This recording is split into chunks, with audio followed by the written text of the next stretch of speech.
पितृ देवताभ्य नमः।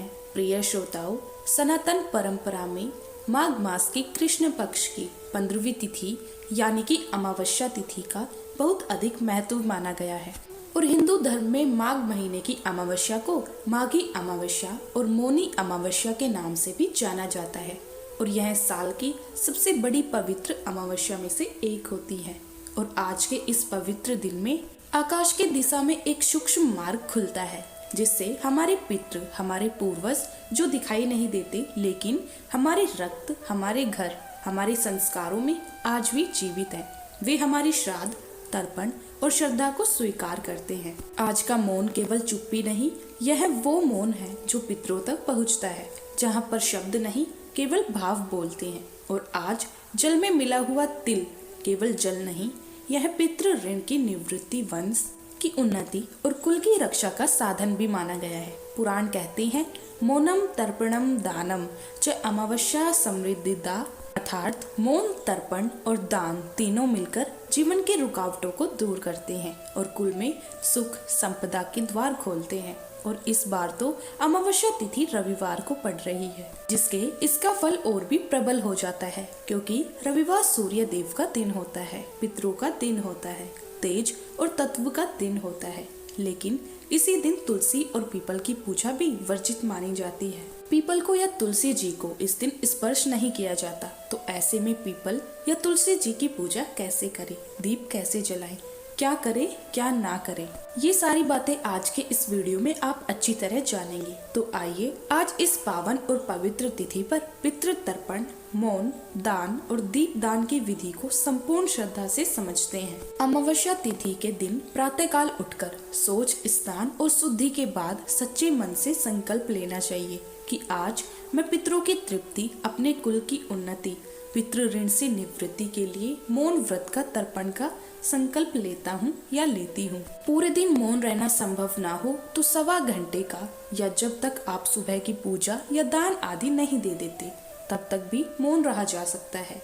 संकल्प लेने के लिए दाहिने हाथ में थोड़ा जल और काले तिल मिलाकर संकल्प लेने के बाद आप संकल्पित जल को भूमि पर छोड़ दीजिए। इसके बाद पितरों को तर्पण प्रदान किया जाता है।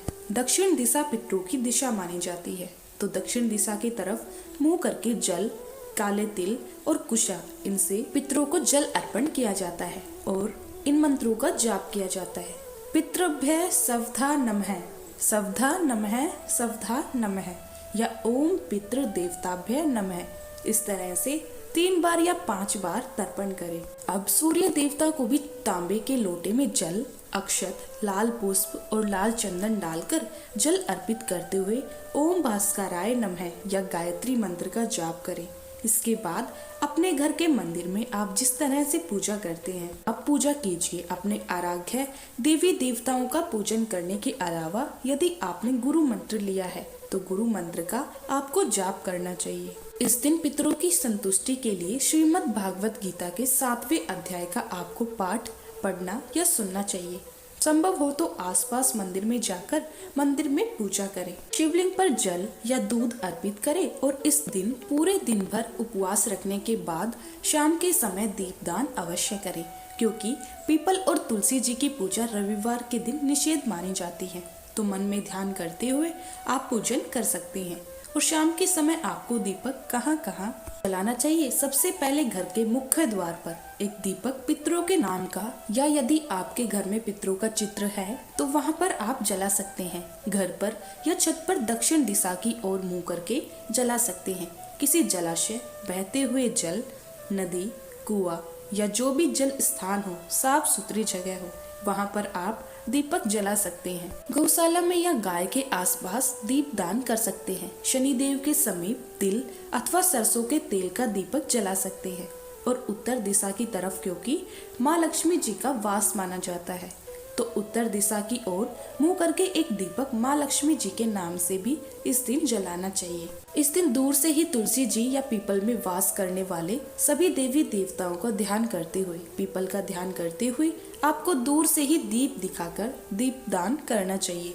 यह दीपक जलाकर आपको अपने मंदिर में या घर के मुख्य द्वार पर रख लेना चाहिए।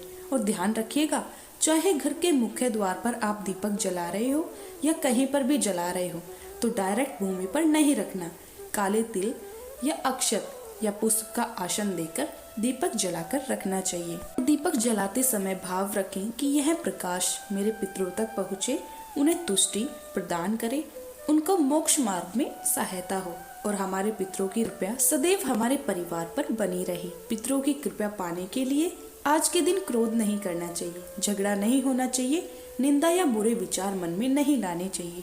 मांस मदिरा का त्याग करें, लहसुन प्याज का सेवन इस दिन ना करें, व्यर्थ में अनावश्यक रूप से खर्चा ना करें और घर पर आए हुए याचक को खाली हाथ ना लौटाएं।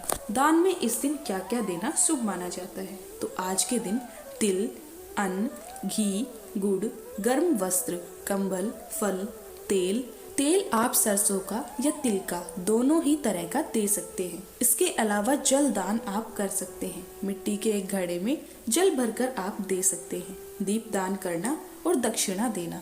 इसके अलावा गौ सेवा या गौशाला में चारे आदि का प्रबंध कराना या गौ माता को भोजन खिलाना, ये सबसे श्रेष्ठ दान माने जाते हैं। ब्राह्मण, गौ अथवा अभावग्रस्त लोगों को भोजन कराना भी सबसे श्रेष्ठ दान होता है। तो इस दिन आप सभी सामर्थ्य के अनुसार कुछ न कुछ दान करें। जो भी व्यक्ति इस दिन मौन, तर्पण दान, दीपदान, जप या भोजन दान करता है उसके कुल में पितृ प्रसन्न होते हैं, पितृ दोष दूर होता है, संतान सुख प्राप्त होता है, दरिद्रता दूर होती है, रोगों में शांति मिलती है, कार्य सिद्धि होती है और समाज में खूब मान सम्मान मिलता है। व्रत रखने वाले भक्तों को मौन रहकर ही शाम के समय फलहार करना चाहिए।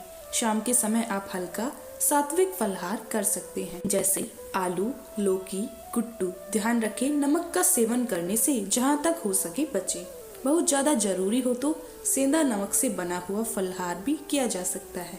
हर तरह के फल और हर तरह के ड्राई फ्रूट्स आज के दिन आप सेवन कर सकते हैं, क्योंकि मौनी अमावस्या के दिन भवरी भी दी जाती है। पीपल के पेड़ की 108 बार परिक्रमा की जाती है। तो ऐसे में आप सोमवार के दिन सुबह सुबह जितनी जल्दी हो सके सूर्य उदय तक पीपल की और तुलसी जी की पूजा भी कर सकते हैं। मौनी अमावस्या के दिन आप अपने पितरों के नाम से किसी सार्वजनिक जगह पर, किसी तालाब आदि के किनारे या ऐसी जगह पर जहां आप किसी एक पौधे की देखभाल अच्छे से कर सकते हो, उसके बड़े होने तक का वहां पर आप कोई छायादार या फलदार पौधा लगा सकते हैं और उसके बड़े होने तक आपको उसकी देखभाल करने का भी संकल्प लेना चाहिए।